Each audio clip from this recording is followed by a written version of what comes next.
Shalom frères et sœurs en Christ et bienvenue dans la Tivo de ce mercredi 17 janvier 2024.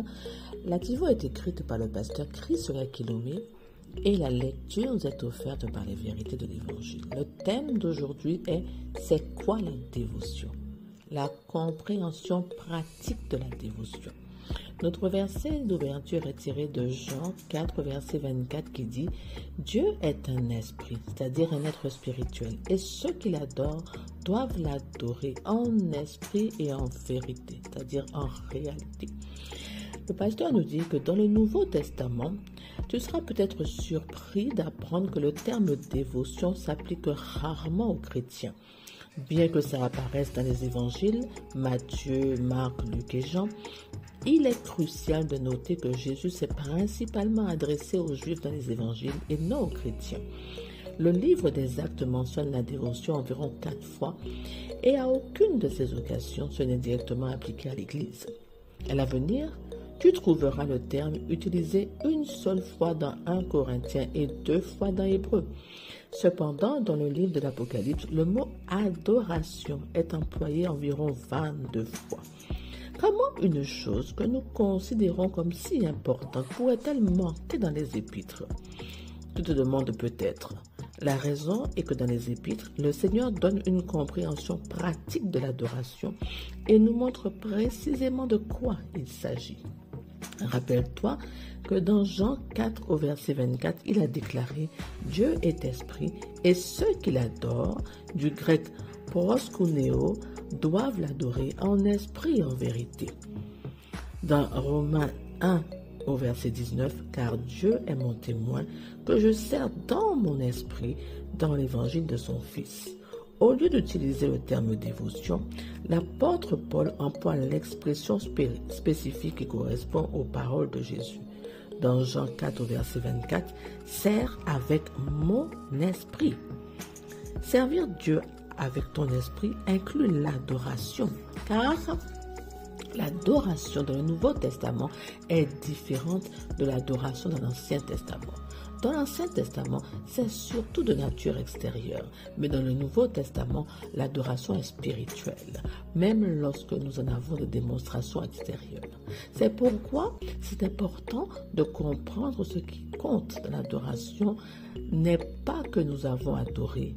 Il s'agit de savoir si celui que nous adorons l'a accepté. Il y a un conditionnement de ton esprit à travers la parole de Dieu et la relation avec le Saint-Esprit qui fait de toi un adorateur. Le Père cherche de telles personnes pour l'adorer. Alléluia! Mon frère, ma soeur, comprends-tu ce qu'est la dévotion de manière pratique? Quel genre d'adorateur es-tu donc? La dévotion, la définition en tous les cas, est un attachement sincère et fervent à la religion et à ses pratiques.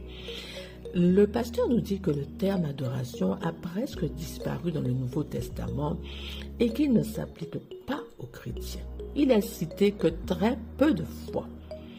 La dévotion nous vient de l'Ancien Testament, c'est-à-dire avec le peuple juif, la nouvelle alliance avec le peuple juif qui correspondait à la révélation de la volonté de Dieu pour ce temps précis.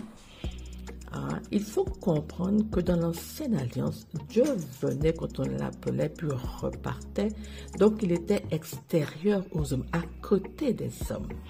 Alors les hommes suivaient des directives d'un sacrificateur préparé pour présenter les offrandes du peuple à Dieu, avec un rituel, un certain rituel, une certaine manière de faire de l'époque.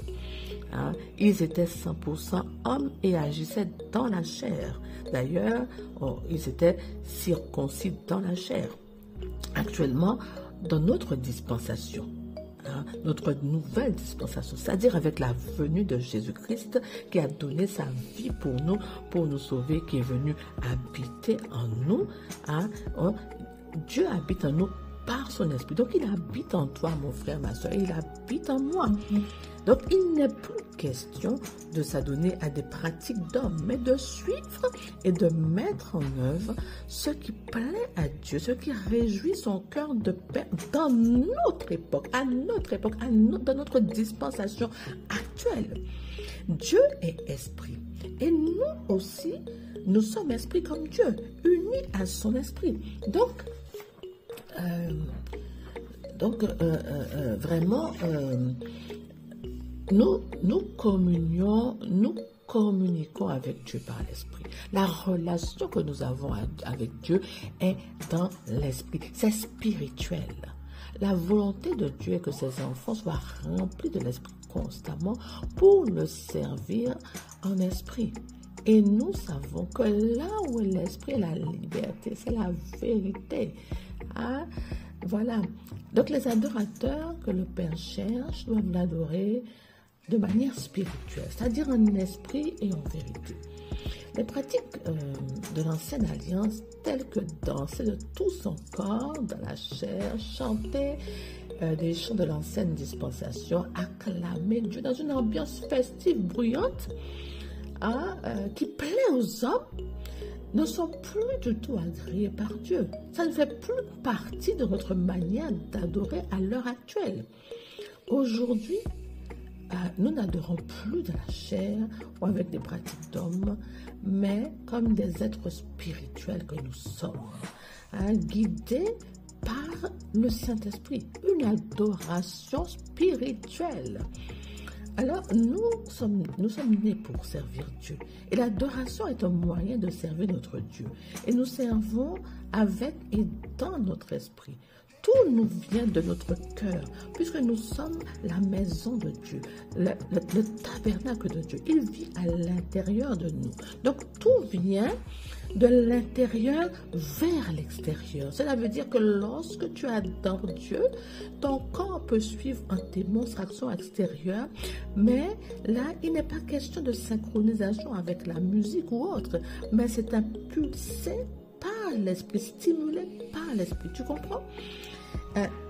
Ce qui est important, c'est de connaître Dieu pour comprendre que la louange lui appartient et lui revient et savoir ce qu'il agrée comme attitude de louange et d'adoration.